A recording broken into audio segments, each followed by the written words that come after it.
This is DRF, Race of the Day.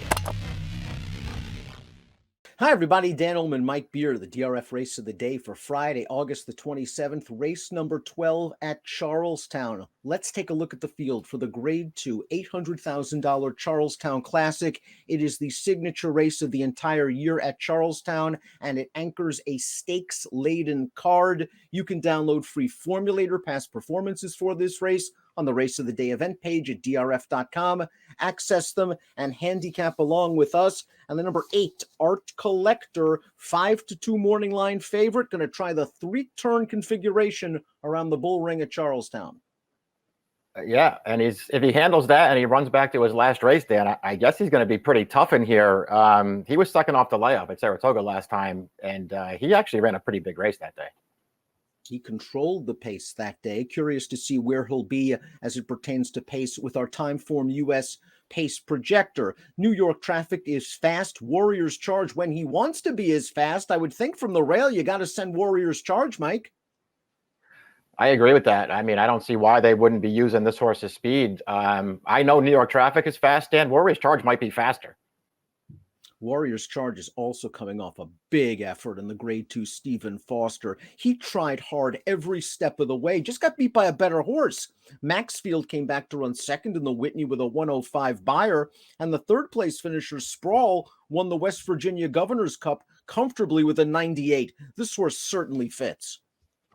Yeah, this is a good spot for him. I really feel like his running style is going to play over this distance around the 3-turn mile and eighth configuration. He did run really well last time, Dan. He did it without the lead.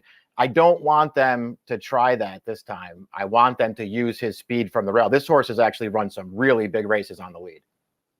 Noble Drama seeks his 3rd consecutive win and his 10th overall lifetime victory. He's won 2 races this form cycle at Gulfstream, going a 1-turn mile. Let's watch his most recent effort last month. He got a big pace to run at. He is on the outside. He's going to sweep by this field. I'm not sure about the quality of the horses he beat in this race. He's taking a step up in class here for sure. Yeah, it's a big step up for him. I mean, he's actually, overall, his form is fine. He's run some figures that say he can be competitive in here on his best day, Dan. This field just happened to come up really strong this year. From Southern California comes a horse we've always liked. That's the number 3, Rushy, who won the Pat Day Mile as a 3-year-old, kind of tried to find himself ever since then. Maybe in a little tough last time out in the San Diego handicap. He made the lead that day. Tripoli, the runner-up, came back to win. Kind of a weaker edition of the Pacific Classic last week with a 104 buyer. He has figures that make him competitive. He's a bit of an in-and-outer. Yeah, a bit of an in-and-outer. He probably is another one who has to improve to beat this field. I don't know what to do with him, Dan. I'm starting to wonder what his best distance is. I guess you could maybe make the argument that this 3-turn mile and eighth plays a little bit shorter because it's all about tactical speed, and maybe that'll work for this horse. I don't know. I would want way more than the 5-1 morning line if I was going to bet him. In talking to Ian Wilkes this year, I've gotten the feeling that this is the race they've been pointing Bourbon Calling to all along. He did win the 2-turn 7-furlong Russell Road at Charlestown last year. Let's watch the West Virginia Governor's Cup on August the 7th. He's a 1-run closer, Bourbon Calling. He got no pace. They ran 1-2 around the track, and we see Bourbon Calling. He tried to get into it with a wide rally on the turn. They just didn't come back to him. I think he's slowly getting better, Mike, but we've talked about this several times. I'm not sure what distance is good for him. At least he likes the track. Yeah, I respect the fact that he already has a win here, because I guess that could play to his advantage. You don't have to really worry about that stuff with him. Otherwise, I just thought this was a really tough spot for him, especially if he's going to be, last or towards the back of the field early. Informative's another horse that doesn't have a lot of early speed, but he shows up once in a while. He ran okay last time out and completely overmatched. In the Suburban, he was only beaten about 5 lengths and change. And even the horse that finished directly in front of him came back to run a good 3rd in the Birdstone with a 97 buyer. He's another one, though. He might be pace compromised, but you never want to knock this horse because occasionally at a big price, he comes through. Witness the Salvatore Mile. Yeah, I mean, he's the kind of horse who at a big price, you just try to get in there somewhere underneath, even if you don't want him on top. He's certainly going to hope that New York traffic and Warriors Charge hook it up early.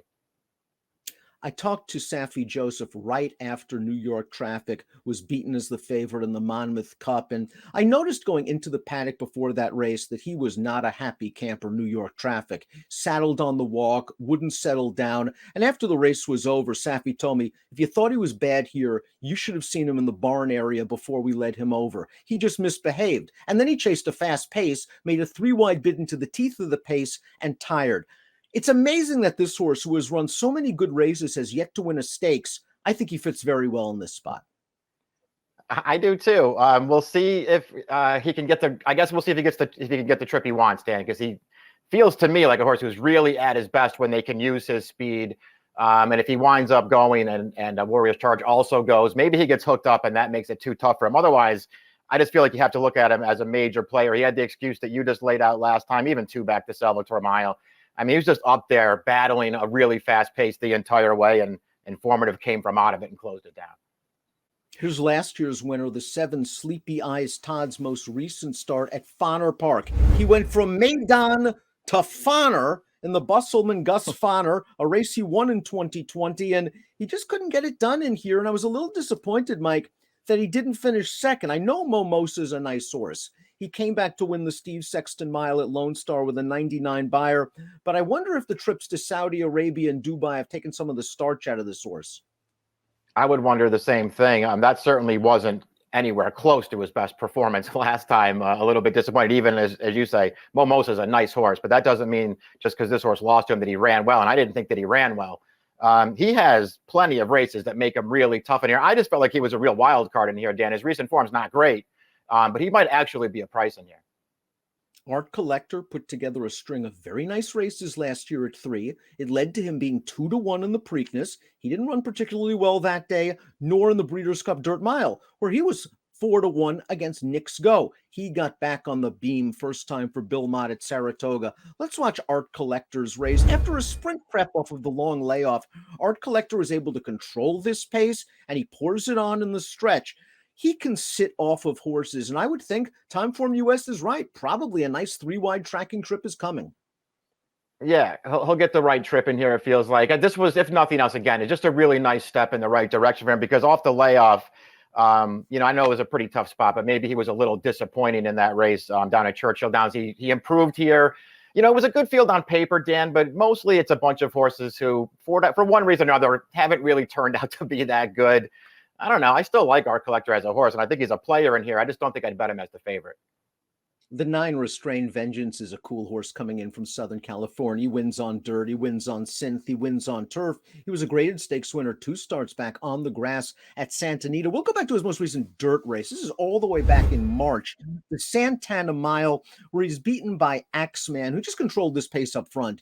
And Restrained Vengeance not only had to overcome a loose leader, he tried to rally wide. He ran okay, and again, he has races in the past that make him somewhat competitive at a price. Right, exactly. He's going to be a price in here. He also has pretty good tactical speed, Dan. So even if you feel like he's stepping up in class here, and he probably is based on his prior dirt races, he's going to be a great price in here, and I don't think he's without a chance. I've been able to follow Air Token's exploits on the Maryland circuit. We'll watch his last race, and he actually ran quite well in this optional claiming event, considering it's a short field. There was no pace. Tappan Cat, the lone speed, went 49 to the half. Air Token tried to rally from last. He did well to be second, but this is just a gigantic leap in class. Yeah, it's just really hard to find. As good as this horse is, and he's very consistent, it's hard to find that one race that you can point to and say, you know what, if he runs that one, he's going to be pretty tough in here. I don't see that race on his card yet. I just feel like he's in a really tough spot here. Let's take a look at our top selections for the Grade 2 Charlestown Classic. Mike, you've always liked the horse down towards the inside, the number 1 Warrior's Charge. You want him to use their speed, and he just fits this race like a glove from a class standpoint. We'll see how he handles the track. Yeah, that's the big question always in this race, at least in my opinion. If he handles it, though, I feel like he's the kind of horse who could really like it, Dan, with the 3 turns, with his speed from the inside. You and I took the 2 horses who look like they're going to go in here. We'll see if these 2 horses hook it up. For our friends that are going to be at Charlestown or watching on the simulcast, keep an eye on New York Traffic. See if he behaves a little bit better than he did at Monmouth last time out. That might have taken some of the starch out of him. I think he can sit maybe just off Warrior's Charge. It'll be interesting to see how he handles the track, but he's the kind of horse that might get a little bit too much play on the tote because of reputation. We'll find out. 6821 for me, 1876 for Mike. It's the Grade 2 Charlestown Classic, our Friday race of the day. Good luck.